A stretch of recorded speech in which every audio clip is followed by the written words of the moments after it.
दो दोस्तों और भालू की कहानी। यह कहानी दो दोस्तों की है जो हमें सिखाती है कि सच्चा दोस्त वही है जो मुश्किल समय में आपका साथ देता है।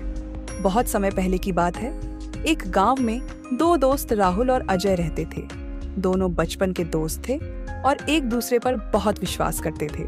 उनकी दोस्ती पूरे गांव में मशहूर थी। एक दिन राहुल ने अजय से कहा, चलो जंगल घूमने चलते हैं, वहां हमें कुछ नया देखने को मिलेगा। अजय तुरंत तैयार हो गया। दोनों ने जंगल जाने का निर्णय लिया और वादा किया कि चाहे कोई भी मुसीबत आए, वे हमेशा एक दूसरे का साथ देंगे। अगली सुबह दोनों दोस्त जंगल की ओर चल पड़े। रास्ते में वे सुंदर पेड़, बहते झरने और चहचहाते पक्षी देखकर बहुत खुश हुए। जंगल में थोड़ी दूर जाने के बाद अजय ने कहा, यहाँ आकर सच में बहुत अच्छा लग रहा है, लेकिन हमें सतर्क रहना चाहिए क्योंकि जंगल में जंगली जानवर भी हो सकते हैं। राहुल ने सिर हिलाया और कहा, हाँ, हमें हमेशा एक दूसरे का साथ नहीं छोड़ना चाहिए।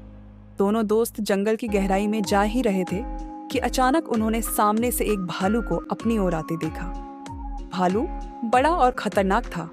उसे देखकर दोनों दोस्त डर गए। भालू को देखकर अजय डर गया और बिना कुछ सोचे समझे भागकर पास के एक पेड़ पर चढ़ गया। वह इतना घबराया हुआ था कि उसने राहुल के बारे में बिल्कुल नहीं सोचा। राहुल को अकेला छोड़कर अजय खुद को सुरक्षित करने में लग गया। राहुल पेड़ पर चढ़ना नहीं जानता था। उसने सोचा, अगर मैं भागने की कोशिश करूंगा तो भालू मुझे पकड़ लेगा, मुझे कुछ और करना होगा। राहुल ने अपनी समझदारी का इस्तेमाल किया। उसने सुना था कि भालू मरे हुए इंसान को छूता नहीं है, इसलिए वह तुरंत जमीन पर लेट गया और मरे होने का नाटक करने लगा। उसने अपनी सांसें रोक ली और बिल्कुल भी हिलडुल नहीं रहा। भालू राहुल के पास आया और उसे सूंघने लगा। उसने कई बार राहुल के चेहरे और शरीर को सूंघा। राहुल बिना किसी डर के शांत पड़ा रहा। कुछ देर सूंघने के बाद भालू ने सोचा कि राहुल मर चुका है। भालू को यह समझकर कोई दिलचस्पी नहीं हुई और वह वहां से चला गया। जब भालू चला गया तो अजय पेड़ से नीचे उतरा। उसने राहत की सांस ली और राहुल के पास आया।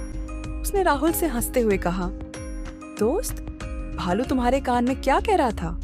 राहुल गंभीरता से बोला, भालू ने मुझे यह सिखाया कि सच्चा दोस्त वही होता है जो मुश्किल समय में साथ देता है। यह सुनकर अजय को अपनी गलती का एहसास हुआ। उसने कहा, मुझे माफ कर दो, मैंने डर के मारे तुम्हें अकेला छोड़ दिया। राहुल ने कहा, दोस्ती केवल शब्दों से नहीं होती, इसे निभाने की जरूरत होती है। अजय को अपने स्वार्थ पर बहुत पछतावा हुआ।